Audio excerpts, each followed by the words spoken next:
Beatrice ELACHI is the Member of Parliament for Dagoretti North, and we're getting into a conversation today about these talks. Should we just say, okay, it's not necessary to talk. Let's just all agree to disagree or not agree, and then let's just get down to the work that we're supposed to do.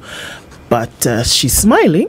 Let's just welcome her properly with today's proverb first, and then get into that conversation. This is our final day for the proverbs from the country of Niger. A man who lives on the banks of the Niger should not wash his hands with spittle. Doesn't say what a woman who lives there should do, but a man who lives on the banks of the Niger should not wash his hands with spittle. Mama, what do you think about this proverb? Well, proverbs by their nature like to be graphic. They want to paint a picture for you in words. And they want to paint a picture by using imagery that you can easily identify with. Then now you can interpret it as you see fit. How would you interpret that? A man who lives on the banks of Niger should not wash his hands with spittle. Yes.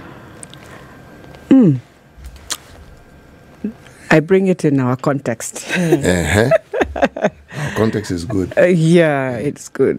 And as you say, you can frame it you can look at it in many ways. So you live in Kenya, and it's your river, and you're in the bank of that river, which is Kenya. And with the many things that happen,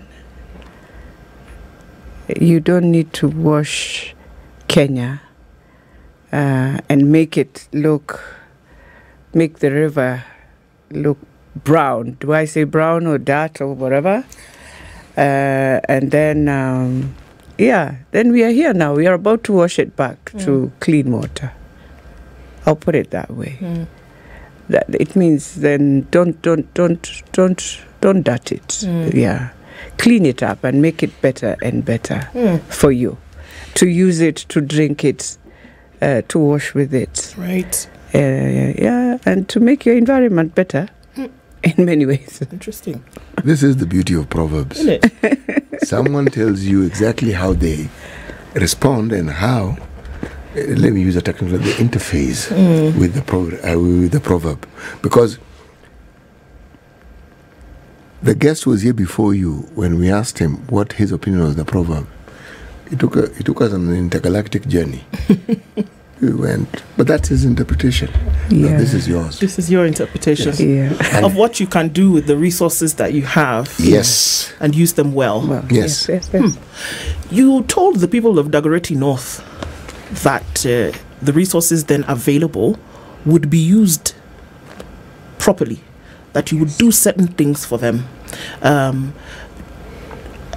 Given another stab at it, and now here you are, a year later, after the election.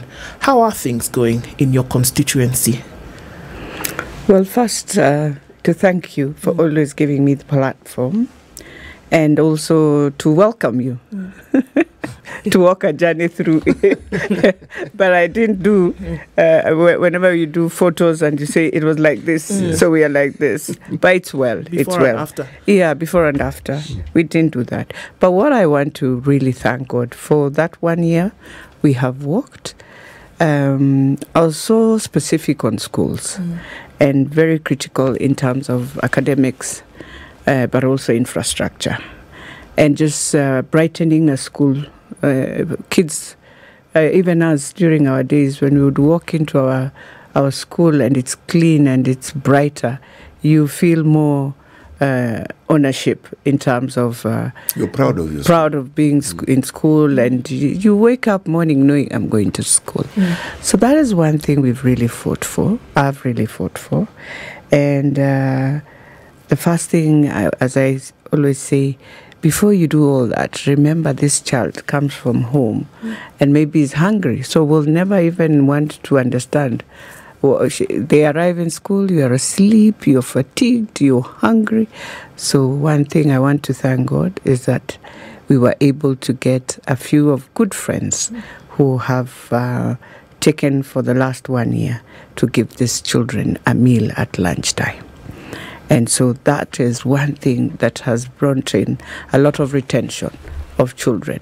Going back into Gatina Primary, going back into Kawangware Primary, some of them in Lavington Primary, and so, because these are the key ones, and Muslim Primary, that are really inside where we have huge numbers. And so, and then the other thing we embarked with the teachers is how do we bring in academics now? And I'm happy that right now when we are dealing with the last standard 8, I'm supposed now when they open school to present them at least with some of the papers from NEC to start doing their revisions now as they move into exams. I am happy that Nairobi Primary was able even to open a virtual lab in support of also many other donors with it. I'm also very proud to say a road that we had stayed for nearly since independence, at least it's small, it's 1 kilometer, but at least it's tarmacked.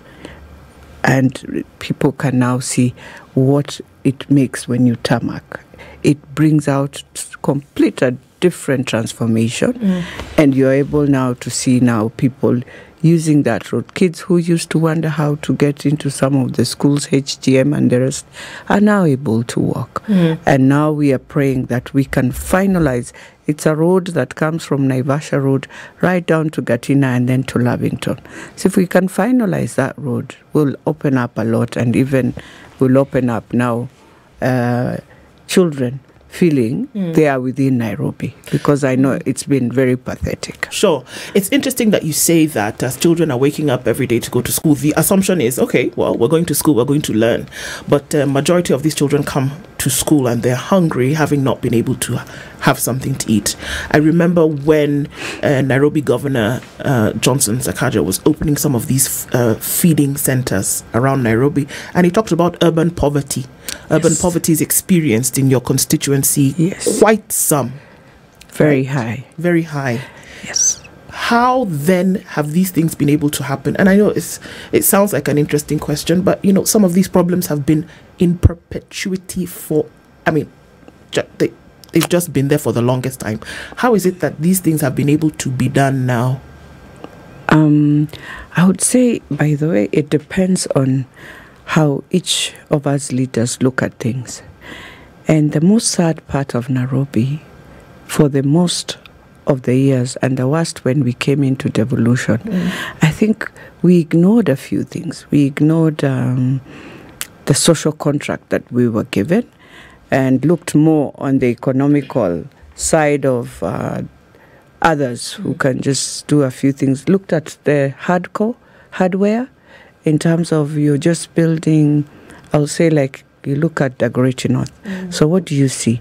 You see a new mushroomed real estate that is very serious within Kilimani, within Kileleshwa, and they're just moving.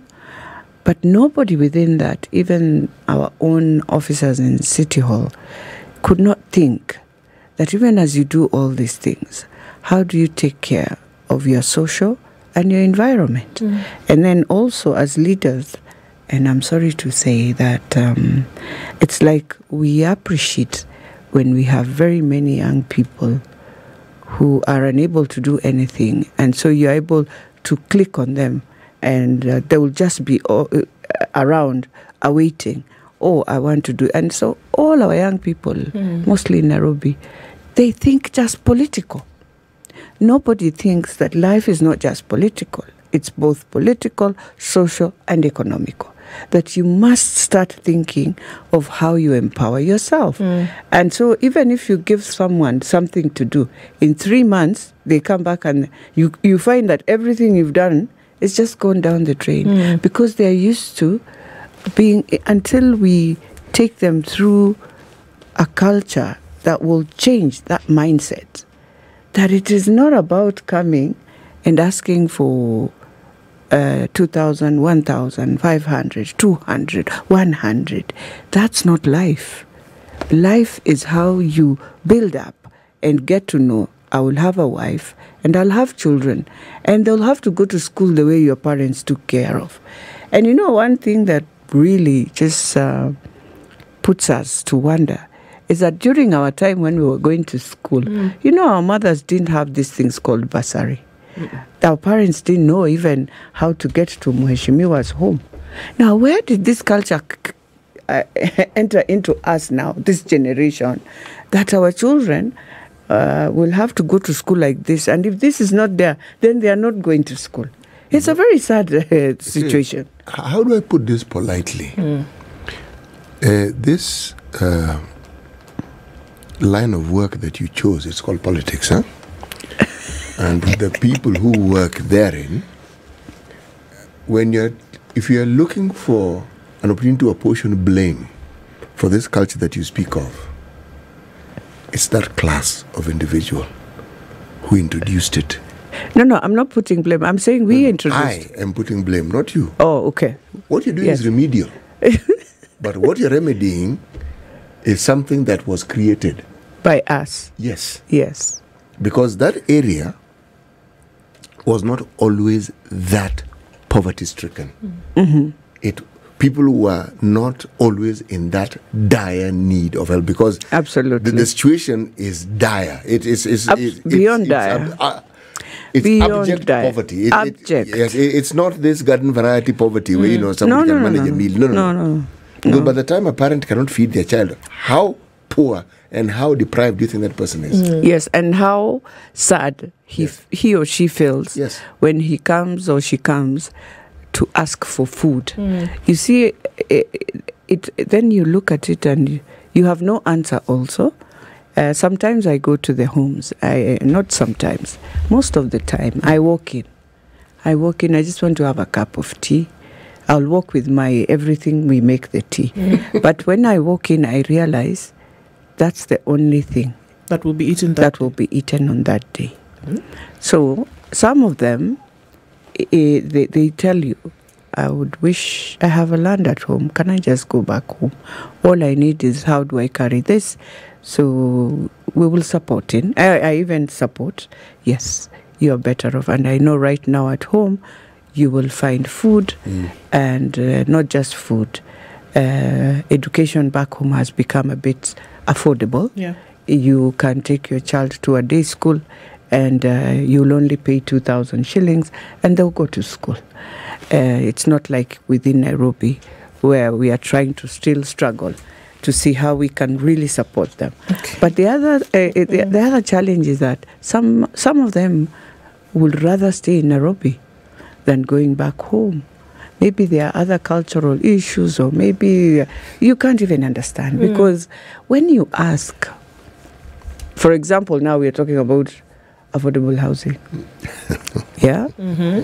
In this affordable housing, if I'm not saying I'm genius or whatever, but I asked myself, when you want to do affordable housing in areas like Kibra, in areas that are very populated, like Makongeni. Makongeni is even better. In Makongeni, there's still space. So if you want to do affordable housing, before you even touch the people, go where there are spaces, use that space first, because you are going up. So do those houses and transfer those who are in these houses, bring them inside here, and proceed with where they are moving as you create fields for kids and where they can play their football, and as you create space for all the creativity of young people, where they can have that space. By the way, in Islands, you can do that affordable housing without creating a lot of commotion. Without too much disruption. And disruption. Okay. Yeah, you do it, you bring. But now let's go to, for example, Kipra. First of all, the best thing you can do is look for the landlords. Who are these landlords? Who normally charge the amounts they charge, those who live there? And if there are no landlords, those who live there can be the beneficiaries. But you cannot go beyond 3 stories. You can't. Because definitely you'll be lying to them that you can put a lift and it will be maintained and all that. So what you do, you sit down, have a serious public participation, And you start with those who are willing. So you enter there and you tell them, and you can use even the new technologies that are there. And so all you need is a good house that has at least a toilet. It has a small kitchen. It has a small bedroom and a small sitting living area, whatever. But then now, they're the ones where you start. They are the ones who will build for you the first house, the second, and the third. So they'll move in. They'll have created space. You move as you go. Slowly by slowly, many of them will realize, wow, these are good houses, and they'll come in. And you just need to go to Eldoret in an estate called United. It's an estate that was done by a Mzungu. Yeah. When you enter this house, this cubic, estate, yes. you will find a fantastic, small but affordable, very affordable. And to make it worse, he has put 3 bedrooms, not just one. But I'm telling you, it's a space you wonder how magic he did this. And it works. And it works. So now, and it Mheshimiwa, works. even as you talk about these, to me, as you speak of them, these are the issues. Yes. And when we talk about Kenyans and their issues, these are the issues. It's the issues for the parents who cannot send their children to school. Yeah. It's the issues for the parents who cannot afford a meal for these same children and themselves to consume in a day. Yes. Right? We've come up of the back of a nutrition conversation. We have people who are sick and cannot go to hospital and afford health care. To me, those are the issues. But now, what we hear from members of parliament, what we hear from both sides of now talks that have encapsulated the attention of everybody in the country is something else. I know. So, as members of parliament whom you represent and others who represent, why are we embroiled now in these talks when very clearly you can experience what these issues are? Shouldn't we be spending time focusing on how to sort out those issues, which I feel are the issues, not these ones that we're having conversations about right now with the bipartisan talks? I am hoping that now that they've taken the talks to Bomas, I am hoping young people will take an opportunity to walk in and explain what they feel, their journey, how they feel they have been sort of used and they can't see. At the same time, I'm hoping our young parliamentarians, because right now, you see, when you talk about youth, it's not that they don't have a representative. They do have a huge representative in Parliament, by the way. So what is this that they have? What memorandum will our young parliamentarians put on the table to this team? That there were young people who, in Nairobi, were the ones who were being used to come out. Let's do all this. Let's fight for a high cost of living. Let's fight for all these issues as politicians were talking about. But now we are on the table now. We want to prepare the cake.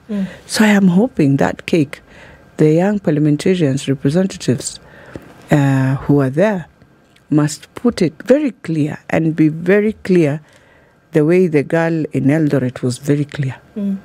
Are these issues politicians' issues from where you sit, or are they really Kenya-wide issues? I think the talks we're going to talk? You're talking. I think 80% will be politicians' issues.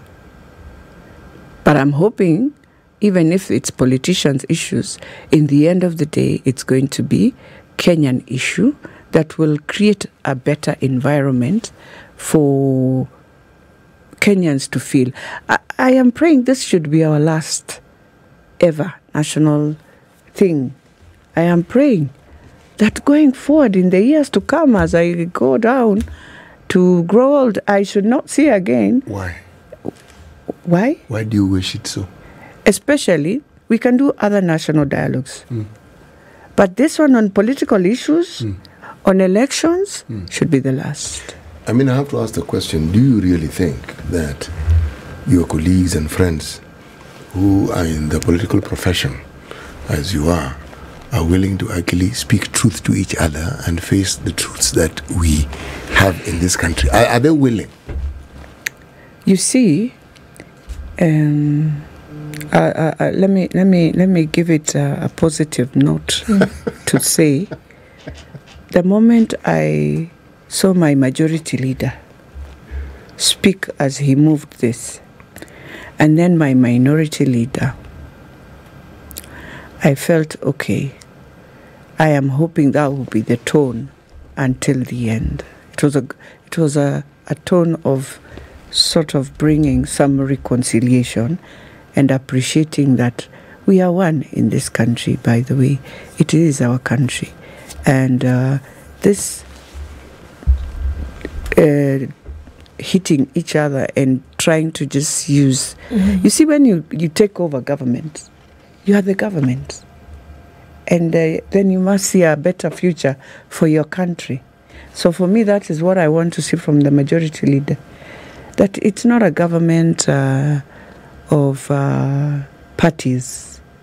It is a government that will serve all of us. That we believe in the president, we trust the president, and we want to see him as a pillar. That you, Muga, when you walk in, you'll feel comfortable that this is my president. That is what we want to see every Kenyan feeling.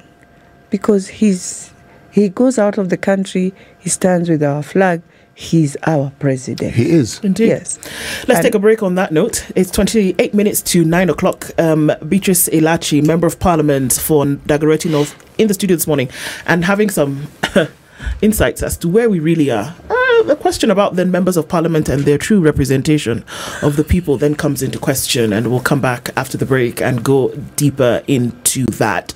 What's going on in the country? I mean, you've done that for us, Mheshimiwa. What's going on? People's constituencies, your constituency, and what has been the issue?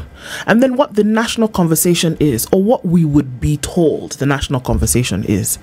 But then what the expectation is of the representation of people by their members of parliament who've been given that mandate by the constitution and by the vote, right? So the question then remains, you've said as we were going to the break that you hope never again for a situation on electoral reforms, on electoral unfairness, on electoral dissatisfaction. We should not have that kind of conversation again. But why do we keep having it? Why do we keep having it, in your opinion? You see, we keep having it because I think Kenyans, as much as we have a constitution that borrows so much from the US, I think Kenyans believe in a hybrid system. They would wish to see that. Kenyans love all their leaders to just be there. In a hybrid, if it's there, everyone, they keep quiet. They move on with their lives. They feel okay. They feel okay. Everyone is on the table. I think that's the biggest challenge. We thought devolution will really help that. But I've realized somehow everyone came back to the top again. You know, when we were going through in 2010, everyone thought, and I think even the ones who were in Naivasha, in their mindset, in everything, they were just doing these things knowing, oh, now we are taking power. We shall have assemblies. We were very excited, by the way. We shall have assemblies. And I remember at that time, we were like technical teams for them. And we shall have this. Oh, there's no longer thinking who will be the... We thought it would be an American style, where, yes, you have Biden, but people move on and things are moving, systems work. But I don't know where we went wrong and just came back to this top seat again. And we thought we had really removed powers. But I think what we did not do, and that is what is bringing all these challenges, is to stand firm and say, if we can have lesser counties. You see, today they would have been very powerful. But because we decided to do all these 47 counties, and all counties look back at the national government to request for resources, as much as they have their own source resource, but every time you realize you can even close the county, and they'll tell us, we are about to close the counties, we don't have money. Then you wonder, what is this then? So it's like we created a more, which is true, a development jurisdiction where development can now go down, but it is for the national government to ensure that it functions. Because in real sense, we thought it will function the way other governments function, Nigeria, wherever. But now we find ourselves as Kenya, no. There are a few things we did wrong. I doubt whether we can be very brave enough to decide and relook at this thing of counties. You wait and see. In this national dialogue, I listened to some politicians, and they were like, we are coming now for our own counties. We need 60. I said, then we are sick in our mind as leaders, because what we should be even discussing is how, even if you don't reduce them, retain the 47, but can you create economic blocks within your regions?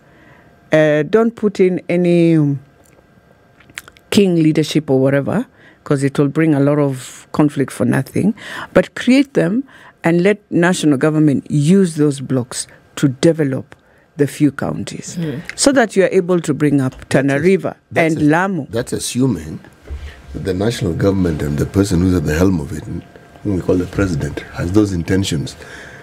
You go back to 2013, the President Uhuru's government, they had an onerous task of implementing the constitution, very difficult.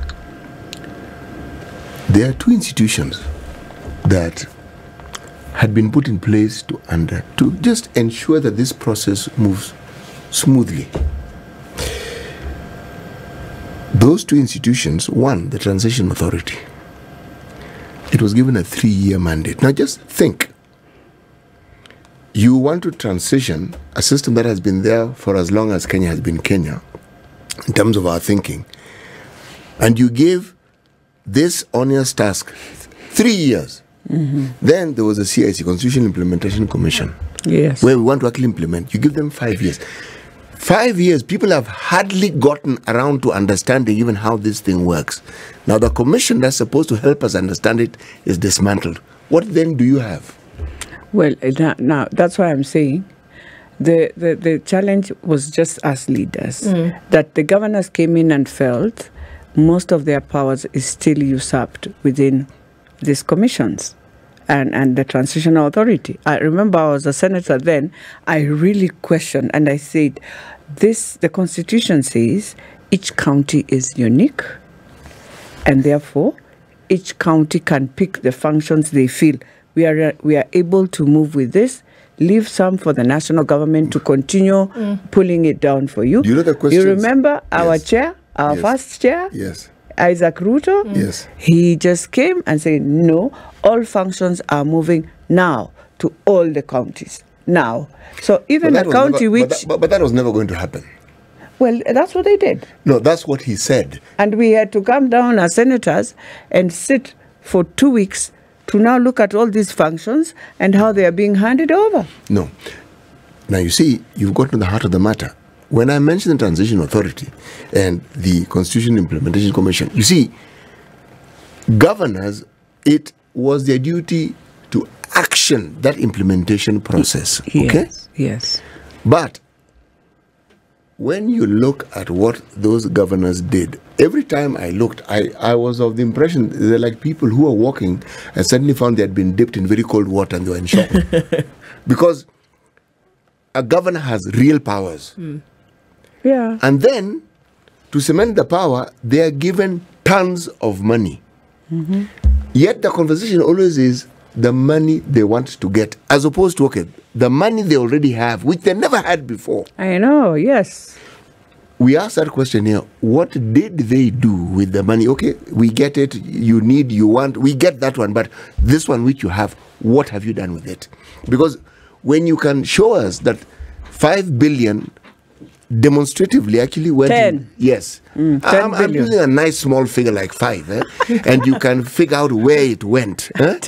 When you want 5 more, it's understandable because we can see 5 was absorbed well. Absolutely. So you need 10. Yeah. But you never hear that story. And then the other story we then hear is the Auditor General, one Auditor General, another, in shock. Look at what these guys are doing. It's difficult to find institutions in this country that have scandals and issues like county governments. It is difficult. Yes. And you as a senator, you people saw this more than the rest of us did.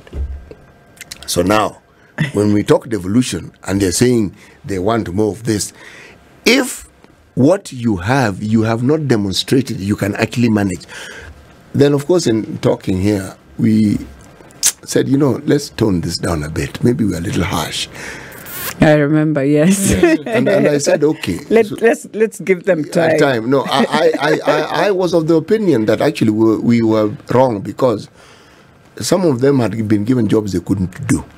Yes, it's that's simple. It's a capacity issue. Yes, capacity and also not getting a very good. You see, I can lack capacity, but I have the opportunity because I have the resources. Bring in a good technical team that will guide you through what you want. Even if you don't know, you can bring in people who can support you. Yes. So then I'm going to come back. You can have the vision, but maybe I lack the technical part of it. I can now bring in them. I'll come back to that question, Weshimiwa, and that is the thing here. That then when it comes to representation of issues and representation of the people within the National Assembly, why does it feel as though there is a major letdown on members of parliament when it comes to representing some of these issues? The talks that we are talking about right now, there are many issues that, if, in my opinion, having been taken seriously at the point where they were being debated, we will not be talking about them now. We're talking about sides who had an opportunity to put forth a very solid argument about why things should or should not be done in a certain manner, and it didn't happen. We have members of parliament today talking about capture. They've been captured and they couldn't move. They are moving. They're dancing to the whims, or they're pandering to the whims of the executive, according to members of parliament. So the question is then, really seriously, then why are they there? Okay, 2 things. One, I think for members of parliament, it will be fair if I judge them based on each individual, because you will walk out and get into one constituency. You will find through their committees and through whatever they have done with CDF is a very fantastic job. And today, by the way, parents there, let's say, for example, all their day schools, only a parent is paying only 2,000 shillings.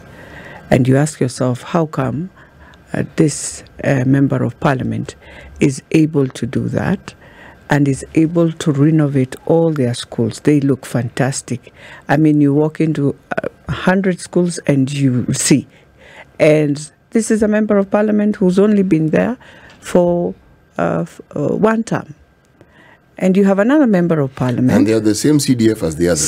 Same. And you have another member of parliament who has been there for 15 years, 20, is still singing the same song. I know it's wrong, I'm saying that, but it's true. It's not wrong. It's just the truth. It's the case. You should not be singing that song. You should be now saying, I have a model. Welcome to my constituency. That is why my people appreciate and give me this. But also, citizens look at things very differently. Or maybe we have sort of put them and they look at things very differently.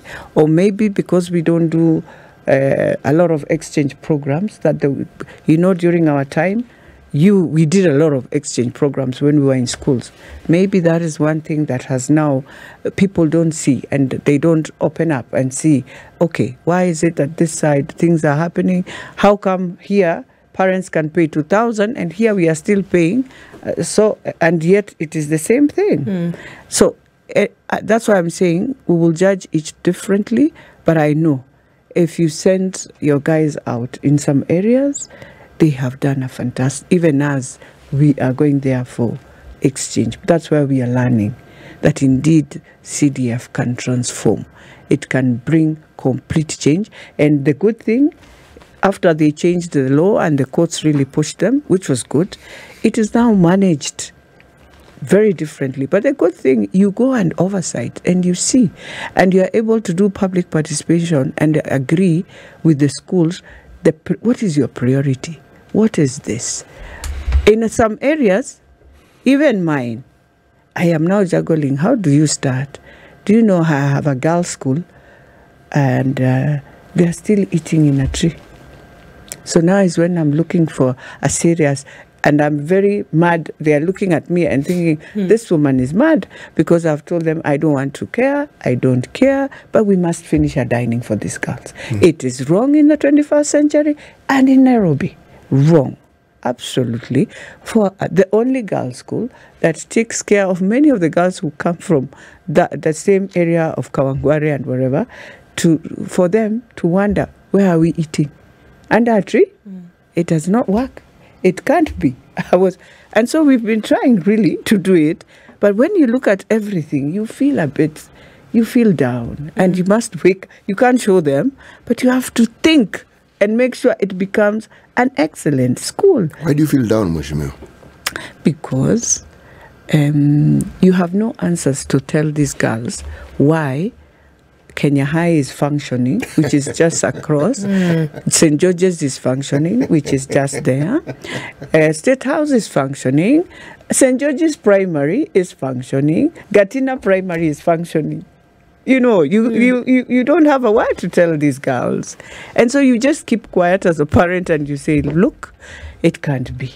It is wrong. So those are some of the things. So that's why I'm saying each member, it's looked at very, you look at them, you judge them differently. Even in the House, we have very good members who are thinking through for Kenya. When you look at the amendments they're doing, fantastic. They are very quiet, but they do. There are some, and those are the ones Kenyans love. So if you are more louder and you do everything then if that is what makes your people vote for you, I think that's why they do it that way. But we need now to go back and ask ourselves, why would we do that to the people? Because I've told my people very well. You see, it's not about being voted in. I think it's about my legacy. What do I leave here? If I leave tomorrow, what will you remember me with? Having said I was a leader, having you come in and believed in me, even if you didn't know me, but you just believed in me. But you see, we were talking earlier on about this conversation we're having in Bomas. Yes, good thing we're doing, good conversations. Eric Latif has been talking about that for the longest time. Said, that national conversation, talked about it last year, talked about it the year before. You're saying this thing of this patchwork isn't going to work. But it's because we always refuse to face the issues head on. No, the truth as it is. Because and well, let me first thank both the President and the Prime Minister. You see, one of the things in any country for you to see as sustainability is just to have that peace. Just to have that peace. I think that's where we start from with this national dialogue.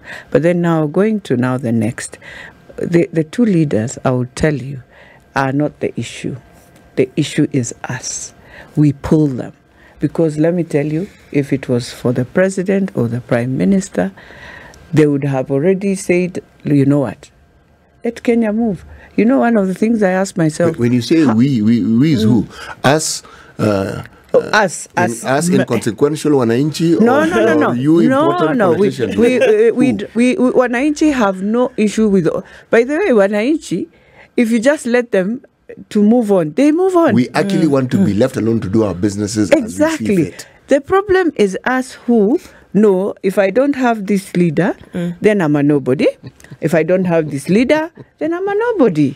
And that's the biggest challenge. And so we want to please the leader without saying, no, look at the years, look at our age, who are we talking to?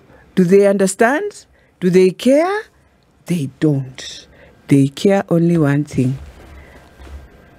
We are vijanas, we know your issue is my issue. I don't care at what tribe are you. They don't understand that it is us who infiltrate and start saying, oh, you are this tribe. Oh, and so it becomes there. But when you leave them alone, they're okay with each other. So then and you saw. So we've come full as much circle. as we were very hurting after the election, in the first 2 months, everyone went. Kenyans moved. So then we've come full circle to make the agreement. Yeah. And a lot of these matters that are being discussed today, whereby public funds are being used, whereby individuals are sitting down, whereby now a lot of the decisions that they are making are being anchored in law, actually has nothing to do with Kenyans today. This is a parliament. I think it will be more a parliamentary system, and so far, I don't want to say they won't use public resources, but so far, they've been contributing themselves. His Excellency Kalonzo has been contributing, Kimani Ichung'wah has been contributing, and they put it together and they deal with it. By their own tea. By their own tea. But I think it will not be as much the way it was spent maybe in the BBI. No. It will be very less, and I think it's within the parliamentary process. You know, Mheshimiwa, I am apprehensive though. Yeah, I know. I don't share your optimism, Okay. Unfortunately. I do. I wish you do. No, I do not. And the reason why I do not, it's not because of the people who are leading this bipartisan talk, or that it has now been anchored in law. No, those are good things, but that's window dressing. The reason I'm saying it's window dressing, even if these people mean well, it will not be enough. Because the class to which you belong, called the political class, has steadily, methodically, over time, ensured that we've enshrined a completely new religion that Kenyans adhere to. The wanton pursuit of material wealth at any cost. So, on the face of it, people will talk nice. They know what to say. They'll even go to church and they'll even hallelujah and praise God. They know all that. But what drives them, we call it self-centeredness, is this need to accumulate as much as you possibly can within the shortest time possible, at whatever cost, no matter who. It doesn't really matter. For your personal benefit. Now. So when I'm told we are having talks and we want to make things better, I am asking, what are we going to do with the amendments that were made to Chapter 6 of our Constitution that makes it literally impossible for it to actually bring about the change that was intended? Some of these amendments that we've been hearing politicians bringing, this very Constitution that we're speaking of, is like at every stage you just keep watering it down. It started with the previous regime of Uhuru Kenyatta. So I'm thinking, the people I would thank, Mheshimiwa, is not the former prime minister or the president. Those are our workers. We are the ones who elect them. Raila Odinga doesn't have a public office, so he's like us. This situation where somebody I've employed to work for me thinks they're my boss, this one here is a problem. Because all these people are meant to be people who work for the wananchi, but they do not. Now, if that equation changes, then I will have hope and I will say our interests have been taken care of. And the optimism will come. Because this peace, it's Kenyans who are peaceful, not the leaders who are peaceful. Kenyans are peaceful. Yes, I agree. Kenyans are very peaceful. I said Kenyans are very peaceful. Yes. It is for us leaders who, as I said, we hold on this side and we hold on this side. We are the ones who bring in and try to push. But if you just leave Kenyans, they will do and they will try their best. In fact, they will just work the way they normally work hard to find something for themselves. And if you just open opportunities for them, you will never find a Kenyan really bothering. In fact, you'll find a Kenyan who is coming in to say, we can do this. And they're still doing. They come in and they say, we can do this to make it better. Every Kenyan wishes to make it better. All of us. For me, I would wish that I should not be talking about any other country. I should not be talking about Rwanda. I should not make it an example because they schooled here. and everyone who was here went there and built that country. I should not be talking about the transport system, which I know in London is a Kenyan who has made that system function. So I should not even talk about the US. It is the same Kenyan who has made US to understand this is how politics is done and brought them to where they are now. So if we have all these minds, Obama's a Kenyan. he is. He's a gene of a Kenyan, and not just him, many others. But my question is always this: if we can do all this outside the country, if we can go outside the country and work hard for people, what is this that just makes us not to work for ourselves? What is this that will not make a Kenyan to say, in 10 meters of my space here, it can be clean and will never have garbage? What is that? What is that? Yeah. Mheshimiwa, our time is running out. But in 10 seconds, do you think that the bipartisan talks should go on, or is it time to just fold this thing and do the work that is necessary for Kenya? I think it needs to go on for the sake of two things. One, there are very critical issues. If they don't talk about now, it is coming again to start another very tough agenda and a very emotive.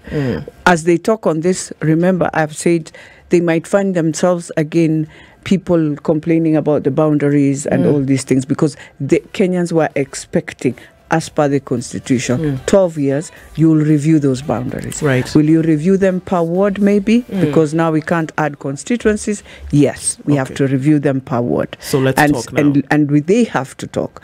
There are those who now already are saying about these things of counties. They're going to come there and they'll come in numbers. So even what we are anticipating might not be what will end up in that report. Exactly. Because it's an agenda of Kenya, and it's a national dialogue, and maybe it's gonna open up eyes even to us leaders. What Kenyans are thinking more is not what we have put on paper, but what they are thinking is critical than what we've put on paper.